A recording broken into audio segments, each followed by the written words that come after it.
Hello everyone, and welcome back to our channel.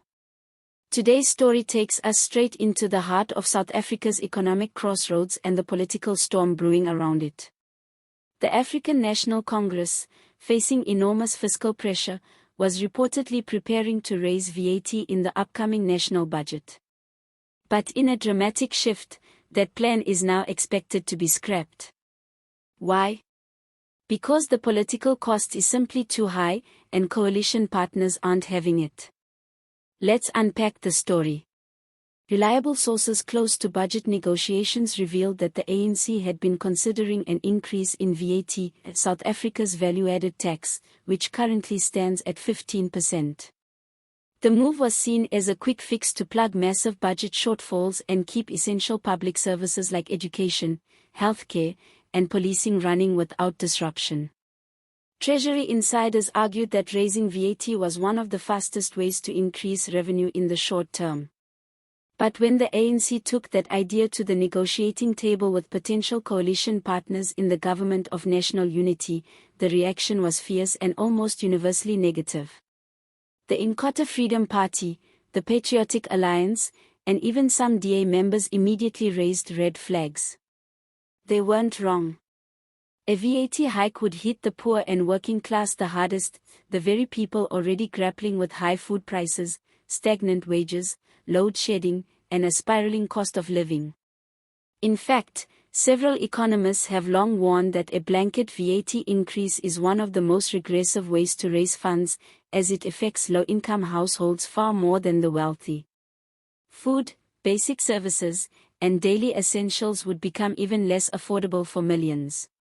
With the 2026 municipal elections looming, the ANC appears to have decided that raising VAT would be political suicide. Officials inside Luthuli House reportedly warned that pushing forward with the tax hike could destabilize the fragile GNU, trigger mass protests, and cost the party votes at a time when it can't afford any more losses.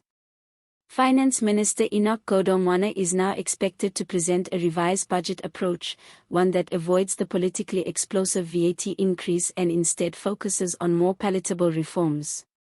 These include cutting non-essential government spending, closing tax loopholes, cracking down on evasion, and possibly introducing targeted windfall taxes on sectors that have profited disproportionately in recent years, such as mining or telecoms.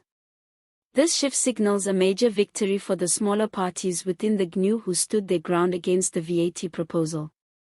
But it also exposes a deeper tension at the heart of coalition governance in South Africa, balancing fiscal responsibility with political survival. The ANC is no longer in a position to govern unilaterally. Every major decision now involves negotiations, concessions, and compromises, especially on issues that touch the pockets of ordinary South Africans.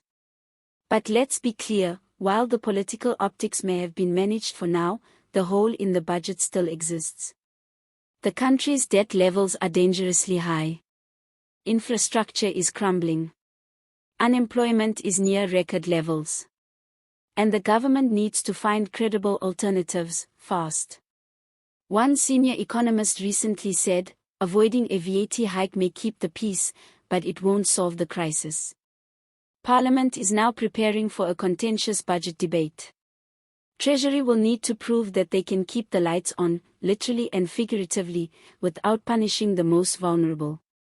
This whole saga is a reminder that South Africa's fiscal decisions aren't just about numbers. They're about people. They're about power. And in a coalition era, no party can act alone without consequences. What do you think about the VAT hike reversal? Was it the right move? Or should the government have pushed forward despite the backlash? Let us know in the comments. Don't forget to like, subscribe, and share this video with anyone following South African politics. Thanks for watching. See you next time.